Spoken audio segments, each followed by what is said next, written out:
Hi friends, ఆ గుడిలో అన్ని మాయలే, ఎవరికి అంతు చిక్కని రహస్యాలే, అన్ని ఆశ్చర్యపరిచే నిజాలే. అవును, నేను చెప్పేది నిజం. ఇంతకీ ఆ గుడి ఏంటంటే ఒరిస్సాలో ఉన్న పూరి జగన్నాథ స్వామి ఆలయం. దేశంలోని ప్రసిద్ధ దేవాలయాల్లో ఇది ఒకటి. మోక్షానికి చేరువ చేసే 4 ధామ్ క్షేత్రాల్లో ఒకటి. పాండవులు యమరాజు వద్దకు తమ ప్రయాణాన్ని ప్రారంభించినప్పుడు ఈ ఆలయం దర్శించుకున్నారట. అయితే ఇంత గొప్ప ఆలయంలో సైన్స్ కు కూడా అంతు చిక్కని ఎన్నో రహస్యాలు దాగి ఉన్నాయి. పూరిలో రహస్యాల? ఆ రహస్యాలు ఏంటి అంటారా? అవును, నిజం. ఇక్కడ గుడిపైన ఉండే జెండా గాలికి వ్యతిరేకంగా ఎగురుతుంది. పూరి పట్టణంలో ఏ మూల నుంచి చూసినా గుడిపైన ఉండే సుదర్శన చక్రం కనిపిస్తుంది. అసలు ఈ ఆలయం పైనుంచి విమానాలు, పక్షులు ఎగరవు. వీటన్నిటి వెనుక ఉన్న రహస్యాలు ఏమిటో మీకు తెలుసుకోవాలనుందా?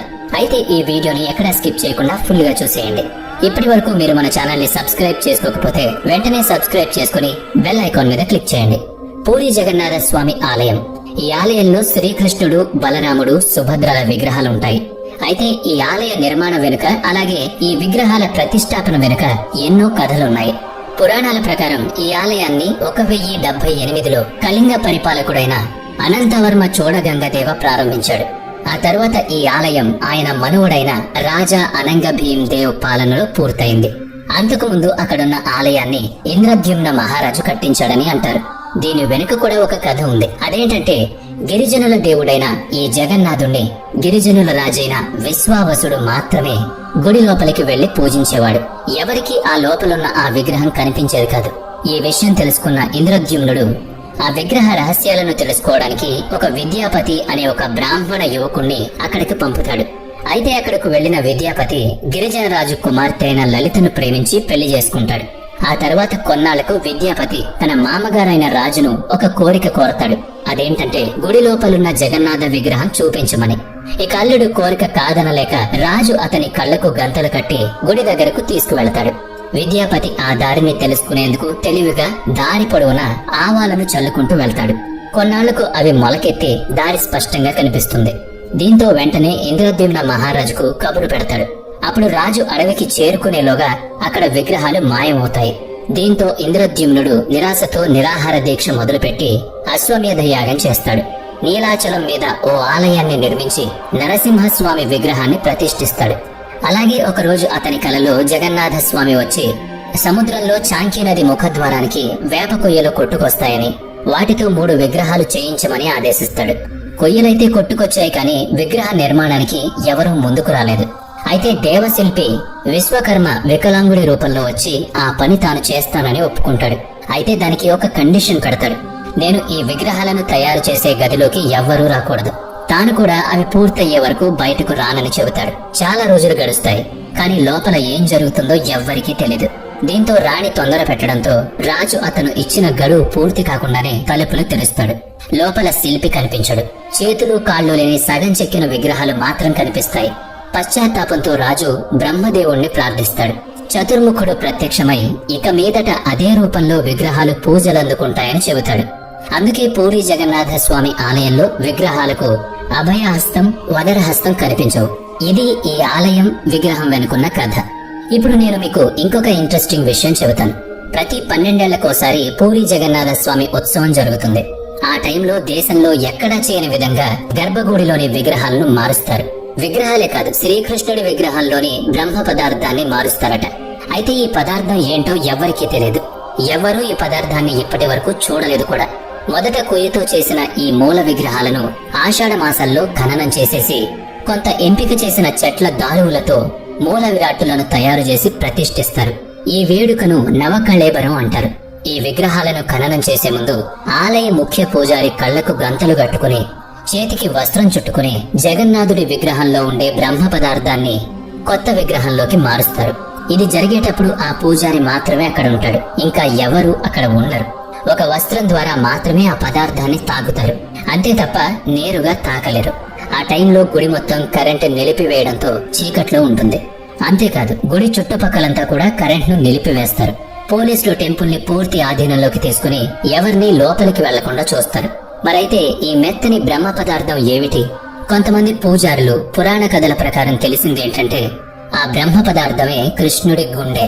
ఇప్పటికీ పూరి జగన్నాథ స్వామి ఆలయంలో కృష్ణుడి గుండె పదిలంగా ఉందని ప్రజలు నమ్ముతారు. రాజా ఇంద్రద్యుమ్న సముద్ర తీరంలో వేప కొయ్యలతో పాటు శ్రీకృష్ణుడి గుండె కూడా దొరికిందని, దాన్ని ఆయనే ఈ విగ్రహాల్లో ప్రతిష్ఠించారని అంటారు. అయితే ఇక్కడ ఇంకొక విషయం ఏంటంటే, మహాభారతం చివర్లో శ్రీకృష్ణుడు ఒక చెట్టు కింద పడుకుని నిద్రిస్తూ ఉండగా ఒక బాణం వచ్చి అతని అరికాళ్ళలో గుచ్చుకుంటుంది. ఆ సమయంలో శ్రీకృష్ణుడు ఇక తన అవతారాన్ని వదలాలని నిర్ణయించుకుంటాడు. అలా శ్రీకృష్ణుడు చనిపోతాడు. అతని శరీరాన్ని అర్జునుడు దహనం చేస్తాడు. అయితే అతని శరీరంలో అన్ని అవయవాలు వివిధ దారిలోకి వెళ్లిపోతాయి. ఒక భాగం మాత్రం ఆ మంటల్లో మెరుస్తూ అర్జునుడికి కనిపిస్తుంది. అదే శ్రీకృష్ణుడి గుండె.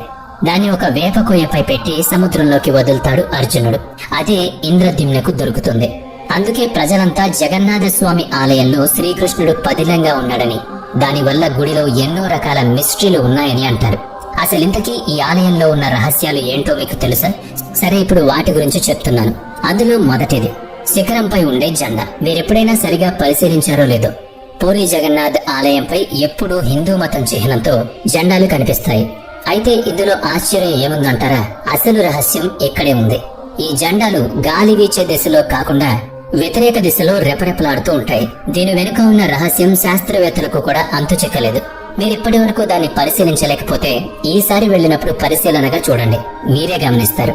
అయితే దీని వెనుక ఉన్న రహస్యం ఏంటంటే, ఆ గుడిలో నిజంగానే శ్రీకృష్ణుడు జీవించి ఉన్నాడని చెప్పడానికి నిదర్శనం అంటారు పెద్దలు. ఇక రెండో మిస్టరీ, ఆలయం పై భాగంలోనే సుదర్శన చక్రం కూడా కనిపిస్తుంది. ఇది 20 అడుగుల ఎత్తు, టన్ను బరువు ఉంటుంది. ఇంట్రెస్టింగ్ విషయం ఏంటంటే, పూరీ పట్టణంలో ఏ మూల నుంచి చూసినా సుదర్శన చక్రం కనిపిస్తుంది. ఆలయం పైన ఈ చక్రాన్ని ఉంచిన తీరు ఒక ఇంజనీరింగ్ మిస్టరీగానే మిగిలిపోయింది. ఏ వైపు నుంచి మీరు చూసినా అది మీకు అభిముఖంగానే ఉన్నట్టుగా కనబడడం కూడా ఈ సుదర్శన చక్రం ప్రత్యేకత. ఇక మూడో మిస్టరీ, ఈ ఆలయం పై నుంచి విమానాలు, పక్షులు ఎగరకపోవడం ఆశ్చర్యకరమైన విషయం.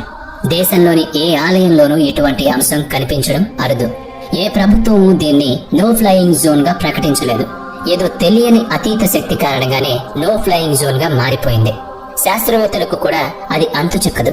దీంతో అది రహస్యంగానే ఉంది. ఆలయ నిర్మాణం కూడా ఒక మిస్టరీనే. ఎలా అంటారా? రోజులో ఏ సమయంలో కూడా ఈ ఆలయం నీడ మనకు కనిపించదు. అది అప్పటి ఇంజనీరింగ్ అద్భుతమా లేక దైవశక్తి కారణమా? ఇది కూడా ఇప్పటికీ మిస్టరీనే.